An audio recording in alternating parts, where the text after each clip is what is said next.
भक्तों जय भोलेनाथ। आज की इस वीडियो का पर्पस है क्या कि जो यात्री हैं जो जुड़े हैं हमारे साथ व्हाट्सएप चैनल के ऊपर व्हाट्सएप ग्रुप के ऊपर, उनमें कमेंट आया था यात्री का कि भगत जी हमें बताएं कि हम लोग 10 से 15 लोग हैं जिनकी उम्र है 25 साल से 35 साल के बीच में। हम जाना चाहते हैं, लेकिन मुझे सजेस्ट करो कि कौन सा रूट पकड़ें, बालटाल वाला या पहलगाम वाला। हालांकि कमेंट यूजर के हर दिन नए नए आते हैं, लेकिन पॉसिबिलिटी नहीं रहती कि मैं सबका जवाब एक ही वीडियो में दूं। तो उनके क्वेश्चनों के जवाब भी मैं दूंगा, बट आज के इस वीडियो का टाइटल जो है वो यही है कि आप कौन सा रूट तय करें जाने के लिए। और जो पहली बार देख रहे हैं उनके लिए तो बहुत इंपॉर्टेंट ही है, लेकिन जो पहले भी जा चुके हैं तो उनको भी थोड़ा सा अगर वो गौर करेंगे समझ में आएगा कि मेरा कहने का पर्पस क्या है और मैं क्या कहना चाहता हूँ। बाकी चॉइस इज यूर्स। तो बात समझते हैं पहले रूट की। देखिए, दो रूट है हमारे पास। वो रूट कौन कौन सा है? पहलगाम है और एक बालटाल है। डिस्टेंस की बात करें तो बालटाल की जर्नी जो है वो है आपका 14 किलोमीटर की। तो वहीं पहलगाम की बात करें तो वो है 48 किलोमीटर की। लेकिन अगर हम बात करें चलने की ना, तो वो पहलगाम से 32 किलोमीटर की हो जाती है, क्योंकि 16 किलोमीटर जो ट्रैक है हमारा वो हम कवर करते हैं बाय रोड, टैक्सी के द्वारा। टैक्सी आप हायर करना चाहते हो शेयरिंग में तो वो मिल जाएगी। अगर आपको टैक्सी प्राइवेट लेनी है तो आपको वो मिल जाएगी। वो डिपेंड करता है आपके बजट के ऊपर, आप कैसा चाहते हैं। अब मुद्दा ये होता है कि हम जाएं कौन से रूट से, पहलगाम से जाएं या फिर हम बालटाल से जाएं। देखिए, मैं आपको बताना चाहता हूँ कि भगवान शंकर जब गए थे उस गुफा तक तो उन्होंने पहलगाम को चूज किया था। पहलगाम जो है रास्ता जो है पारंपरिक मार्ग है। अगर आप पहली बार जा रहे हैं तो अच्छा है आप पहलगाम से जाएं। लेकिन अगर आप चाहते हैं कि प्रॉब्लम का सामना नहीं करना, तो फिर आई प्रेफर कि आप बालटाल से जाएं। रीजन बीइंग एक नहीं है, बहुत सारे हैं। अगर आप कॉपी पेन ले सकते हैं तो साथ साथ में नोट करते जाइए, नहीं तो आपको वीडियो को बार बार बैक करके देखना पड़ेगा। उसमें कुछ समझ में आएगा और कुछ कट जाएगा। तो उम्मीद करता हूँ आप अपने पास कॉपी पेन रखेंगे, और जैसे जैसे मैं पॉइंट बताता जा रहा हूँ तो उसको आप लिखते चलिएगा, ताकि आपको एंड में पता लग जाए कि मेरे कहने का मतलब क्यों था कि Baltal is the best route to go and come from the Pahalgam. So शुरू करने से पहले कहना चाहूंगा कि जो कोई व्यूअर चैनल पर पहली बार आया, ऐसे यूजफुल कंटेंट के लिए सब्सक्राइब करना बिल्कुल ना भूलिएगा। और ऐसे यूजफुल कंटेंट को उन सभी के साथ शेयर कीजिएगा जो इस बार जा रहे हैं बाबा भोनाची की यात्रा पर 2025 में। और हाँ, व्हाट्सएप ग्रुप को ज्वाइन करना बिल्कुल ना भूलिएगा, क्योंकि वो जो ग्रुप है वो मैंने ओपन रखा हुआ है, जिसके अंदर कोई भी यात्री अपना क्वेश्चन जो है किसी भी तरह का पूछ सकता है। उसमें आपको हर एक पर्सन को राइट है वो अपना शेयर जो है वैल्यूबल वो शेयर कर सकता है। बट मैं रिक्वेस्ट करना चाहूंगा यहाँ पे कि आपने वही चीज शेयर करनी है जो कि काम की है, और कोई चीज फालतू की शेयर नहीं करनी। बस आप उसकी जो गरिमा है बनाए रखिएगा। सो बात करते हैं, मैं ऐसा क्यों कह रहा हूँ कि हमको जाना चाहिए बाल्टा से। द रीजन बीइंग इज, एक तो कंफर्ट है, और दूसरा क्या है, हमारा टाइम सेविंग है। कंफर्ट कैसे है पहले समझते हैं, और डिस्कंफर्ट कैसे है वो समझते हैं। मान लीजिए हम चलते हैं पहलगाम से, जैसे हम पकड़ते हैं पारंपरिक मार्ग। हमने पहलगाम पहुंचे। जिस दिन आप पहलगाम पहुंचोगे तो ऑब्वियस सी बात है आप शाम तक पहुंचेंगे और आपको वहां पे स्टे करना है। तो पहली समस्या तो यही आती है कि हम स्टे करेंगे कहाँ? होटल में करेंगे या ननवन बेस कैंप में करेंगे? होटल में करेंगे तो होटल में कवर करने के लिए आपको रेडी होना पड़ेगा 2500 से लेके 3000 के बीच में उसका टैरिफ देने के लिए, और खाना पीना बाहर करने के लिए। क्योंकि ये सोचो, आप भंडारा मिल जाएगा आपको, तो वो नहीं मिलेगा। वो आपको मिलेगा ननवन बेस कैंप के अंदर, बाहर नहीं मिलेगा आपको। होटल आपने अगर लिया है बाहर स्टे करने के लिए तो खाना भी आपको बाहर ही खाना पड़ेगा। और नॉर्मल सी बात है कि 2500 रुपये किराया जो है आपका एवरेज, वो 2 से 3 लोगों का होता है, कई बार 4 भी हो सकते हैं। बट उससे कम आपको मिलने वाला नहीं है, क्योंकि वो पहलगाम है। फिर हम बात करते हैं कि अगर आप नंदवन बेस कैंप में आ जाते हैं तो आपको हर समय पे लाइन में क्यू में खड़े होना पड़ेगा। क्योंकि एक दिन का जो यात्री की जो परमिशन है, जो साइन बोर्ड देता है चेक पोस्ट क्रॉस करने की, वो होती है 10,000। हालांकि लास्ट ईयर थी 7,500, बट इस साल जो है कमेटी ने प्रस्ताव रखा साइन बोर्ड को कि 10,000 किया जाए। तो अभी कोई अपडेट नहीं आया है, लेकिन अगर अपडेट हो जाता है 10,000 का, तो हल्का सा पेच यही है कि रश आपको देखने को और मिलेगा, कि जहाँ पे हर दिन आते थे 7500 बंदे, और अभी आएंगे कितने? 10,000। तो हम लेके चलते हैं कि 10,000 की अप्रूवल आ जाती है। तो 10,000 जाएंगे बालटाल से, 10,000 जाएंगे पहलगाम से, पर डे की बात कर रहा हूँ। तो जस्ट इमेजिन कि अगर आप जा रहे हैं 3 जुलाई को, पहले ही दिन, तो 10,000 बंदा वहां पहुंचेगा। उसमें कुछ बंदे ऐसे भी होते हैं जिनको जाना होता है 4 को, जिनको जाना होता है 5 को, वो भी पहले पहुंच जाते हैं। रश और बढ़ जाएगा। तो मान लीजिए ऐसा कोई नहीं होता, सिर्फ 3 वाले ही बंदे पहुंचते हैं 2 तारीख को, तो 10,000 बंदा तो कहीं नहीं गया पहलगाम के अंदर। 10,000 बंदा स्टे करेगा पहलगाम बेस कैंप के अंदर, तो देखिए उन सभी को लगना पड़ेगा क्यू में।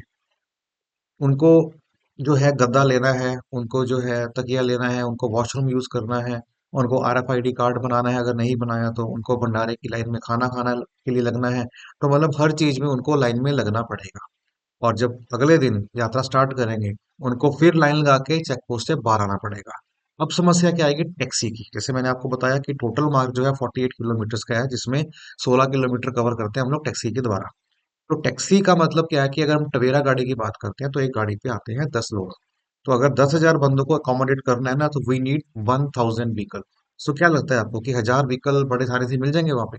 और कितने टाइम में आ जाएंगे? आधे घंटे में, 1 घंटे में, 3 से 4 घंटे मान लीजिए। और कई बार रास्ता है वहां पे खराब भी हो जाती है, कोई बड़ी बात नहीं। टैक्सी फेयर की बात करते हैं तो वो रहता है 150 से लेकर 250 रुपए के बीच में। ठीक है, आप जा सकते हैं टैक्सी शेयरिंग करके। लेकिन क्वेश्चन यही है कि आपको 10,000 बंदे को सोच के चलना है। तो आपका नंबर किस लाइन में आएगा, किस गाड़ी में आएगा, कब आएगा, कुछ नहीं पता। आप मेहनत करते हैं, पहुंच जाते हैं, ठीक है। आपका टाइमिंग होता है गेट क्रॉस करने का अप टू 10 o'clock, मतलब 5:30 बजे गेट खुलते हैं। 10 बजे तक आप वहां पे एंट्री कर सकते हो। अब असली काम शुरू होता है यहाँ पे, क्योंकि चेक पोस्ट क्रॉस करने के लिए भी आपको लाइन में लगना पड़ेगा। ठीक है, लाइन में लग लिए। अब यात्रा होती है स्टार्ट। हमें यहाँ से कवर करना होगा कितना? 32 किलोमीटर। तो 32 किलोमीटर एक दिन में तो कवर हो ही नहीं पाएगा। हाँ, अगर हम जाते हैं घोड़े से, घोड़े वाला कवर करके ले जाएगा आपको। लेकिन बता दूं आपको, अगर आप शाम तक पहुंच भी गए तो वापस तो नहीं आ पाओगे ना, क्योंकि ऊपर गुफा में जगह है ही नहीं, रुकने की है ही नहीं। आपको आना पड़ेगा। और जो बंदा पहलगाम से जाएगा, वो निचली बात है, वो बालटाल से आएगा, पहलगाम से नहीं आएगा। यहाँ पे अगर लगेज की बात करूं, कि आप सोचो कि मैं बालटाल में अगर वापस आना है मैंने, तो सामान रख दूंगा पहलगाम में, तो बहुत हो जाएगा उल्टी डायरेक्शन में। तो आपको अपना सामान सारा कैरी करना होगा। तो सामान कम से कम ले जाएं। सामान क्या ले जाना है, कौन सा इंपॉर्टेंट है, इन सब की लिस्ट मैं आपको बताऊंगा वीडियो के माध्यम से आने वाले समय के अंदर। So there is no need to rush right now, क्योंकि अभी जो मुद्दा है वो क्या है, समझने का है। मेडिकल जैसे आने वाले हैं, और जो पंजीकरण डेट्स है वो आने वाली है 14 अप्रैल से। हालांकि आज की जो डेट है वो है आपकी 1 अप्रैल। तो अभी 13 दिन पड़े हैं, तो डिसाइड आप करेंगे कि आपको किस रूट से जाना है। वो सब कंटेंट आपको शेयर करूंगा, कि कौन सा जूता चाहिए, क्या क्या सामान चाहिए, क्या सुविधाएं हैं, क्या टेंट है, क्या घोड़ा है, सब बताऊंगा आपको। अभी का मुद्दा जो क्या है वो रूट का है। तो बात कर रहे थे क्या, कि 32 किलोमीटर हमें अब चलना है आगे। तो हम सेम डे तो आ नहीं पाएंगे।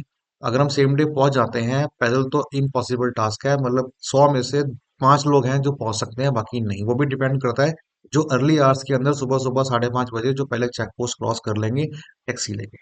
अगर आपको पहलगाम से ही जाना है, तो मैं आपको सजेस्ट करूंगा कि पहलगाम से आप गाड़ी लेके शाम के समय तक चंदनवाड़ी पहुंच जाए और वहां पे स्टे करें।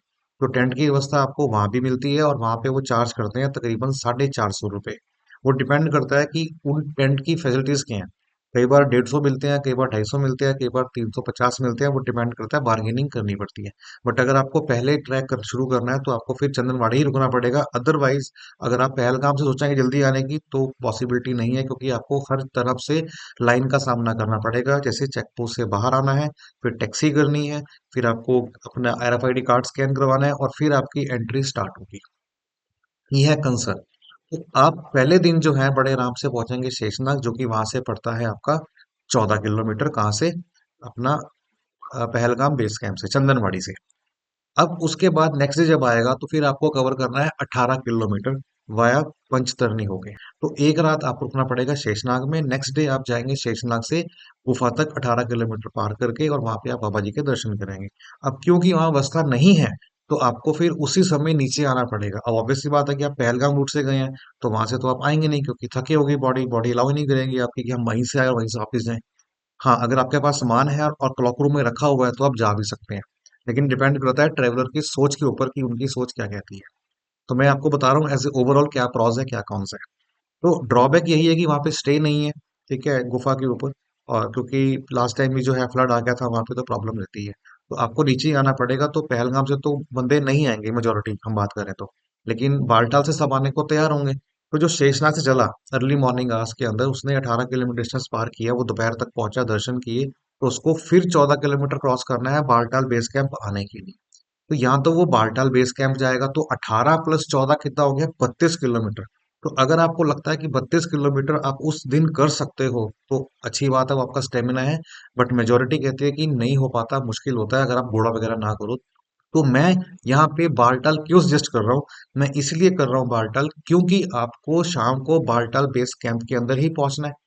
और जब नेक्स्ट डे आप चलेंगे, तो पहली बात तो यह है कि बालटाल बेस कैंप में हर चीज की सुविधाएं हैं, टेंट है, भंडारे है, RFID कार्ड काउंटर है, सब कुछ है वहाँ पे, हॉस्पिटल्स हैं। और जब नेक्स्ट डे आप ट्रैक स्टार्ट करेंगे तो सिंपल आपको चेक पोस्ट क्रॉस करनी है पैदल जाके। आपको कहीं भी गाड़ी, टैक्सी के ऊपर डिपेंडेंट नहीं होना है, क्योंकि टैक्सी वहां पे आपको मिलनी ही नहीं, आपको चलना तो पैदल ही है। तो ये आपका प्लस पॉइंट है बाल्टाल रूट से कि टैक्सी की डिपेंडेंसी खत्म हो जाती है। रश से आप बच जाओगे, रश आपका 10,000 हो चाहे 12,000 हो, आप बड़े आराम से चेक पोस्ट क्रॉस कर जाओगे, क्योंकि 16 किलोमीटर जो स्ट्रेच है ना आपका, वो बच रहा है। फिर नंबर 2, जब आप वहां से जाएंगे बालटाल बेस कैंप से, तो आपको 14 किलोमीटर पड़ेगा। तो 14 किलोमीटर पड़ेगा तो नेचुरली बात है कि शाम तक आप पहुंच जाएंगे, बाबा के दर्शन करेंगे। तो अब आप वहां से पहलगाम से आइए, अगर आपको रूट दोनों कवर करने हैं तो उससे क्या होगा कि जब गुफा से नीचे आएंगे तो आपको कवर करना है 6 किलोमीटर, आप पहुंच जाएंगे पंचतरनी जहाँ पे हेलीपैड है। और वहां पे टेंट की सुविधा है, जहाँ पे आपको टेंट का खर्चा देना पड़ेगा 750 रुपए के आसपास। भंडारे वहां होते हैं, आपको मिल जाएंगे, वॉशरूम वहां पे होते हैं, गद्दा रजाई तकिया चार्जिंग लाइट आपको मिल जाएगी। बस आपको 750 के आसपास देना होगा रात को स्टे करने के लिए। तो अगर हम बालटाल से जा रहे हैं, फिर बता रहा हूँ आपको, गुफा तक का लगा आपका कितना, 14 किलोमीटर, और 6 किलोमीटर लगा वापसी का, तो हमारा हुआ 20 किलोमीटर। तो 26 किलोमीटर जो हम लोग नेक्स्ट डे ट्रैक करेंगे वाया शेषनाग हो गए। तो आपके पास दो ऑप्शंस हैं शेषनाग को कैप्चर करने की। और उस रूट पे आपको दुनिया भर के डीजे मिलेंगे, जहाँ पे आप अपना जो है इंजॉय कर सकते हैं। रास्ते भी बड़े वाइड हैं, शेषनाग की झील है, वहां पे आप स्टे कर सकते हैं। लेकिन बता दूं आपको, टेंट अपना अलाउड नहीं है। बता दूं आपको, एक व्यक्ति का कमेंट भी आया था कि सर क्या टेंट हम अपना ले सकते हैं, तो बता दूं आपको, टेंट की कोई व्यवस्था नहीं है। वहां पे टेंट आपको देंगे जो श्राइन बोर्ड ने वहां पे लगवाए हैं, जम्मू के कश्मीर के लोगों के, है ना, वो सर्विस जो वो दे रहे हैं। अपना टेंट लेके जाएं, ऐसी पॉसिबिलिटी बिल्कुल भी नहीं है। तो अब जब पहलगाम से नीचे आ जाएंगे चंदनवाड़ी से, तो फिर आप पहलगाम में स्टे कर सकते हैं, भले ही होटल में करें, भले ही आप नंदन बेस कैंप के अंदर करें, इट्स अप टू यू। लेकिन ये थोड़ा सा वायबल लग रहा है, क्योंकि हमारा पहले दिन का जो ट्रैक था वो था 14 किलोमीटर प्लस 6 किलोमीटर, कैसे, बालटाल टू केव और केव टू आपका पंचतरनी हेलीपैड तक। तो वो आपका कितना हुआ, वो आपका हुआ 20 किलोमीटर। और फिर क्योंकि 6 किलोमीटर हम निकाल चुके हैं पहलगाम रूट से, तो रहेगा 26 किलोमीटर। तो नेक्स्ट डे का ट्रैक आपका होगा 26 किलोमीटर का। तो ये मुझे कहीं ना कहीं वायबल लग रहा है कि आप बालटाल से जाए और पहलगाम से आए। लेकिन अगर फिर भी आपको लगता है कि नहीं, जहाँ से भगवान शंकर खुद गए थे यात्रा को करते हुए अमरनाथ गुफा तक, तो फिर आपको पकड़ना चाहिए पहलगाम रूट और आना चाहिए बालगाम रूट। लेकिन उसके लिए आपको प्रिपेयर करना पड़ेगा। प्रिपेयर होने के लिए आपको क्या चीजें करनी है, क्या नहीं करनी, एक्सरसाइज कौन कौन सी करनी है, और क्या उसके टिप्स है, वो सब आपको दूंगा मैं एक एक करके। लेकिन अभी उसका समय नहीं आया है, वो मैं आपको दूंगा आने वाली कल और परसों की वीडियो के अंदर। बस आप चैनल पर अगर नए हैं ना, तो सब्सक्राइब करना मेक श्योर बिल्कुल ना भूलिएगा। साथ ही साथ जो हमारा व्हाट्सएप का ग्रुप है इस यात्रा को लेके, उसको भी ज्वाइन कीजिएगा। नेक्स्ट वीडियो में आपको बताऊंगा क्या, कि मेडिकल जब बन जाएगा आपका, उसके बाद ऑनलाइन परमिट हम अप्लाई करेंगे तो कैसे करेंगे, आपको किन किन चीजों को अपने पास रखना है ताकि आपका परमिट जल्दी से जल्दी बन जाए। सो वीडियो अच्छी लगी हो तो दोस्तों में शेयर करें, और जाने से पहले सब्सक्राइब जरूर करें, साथ ही साथ अपनी हाजिरी जरूर लगाएं। हर हर महादेव।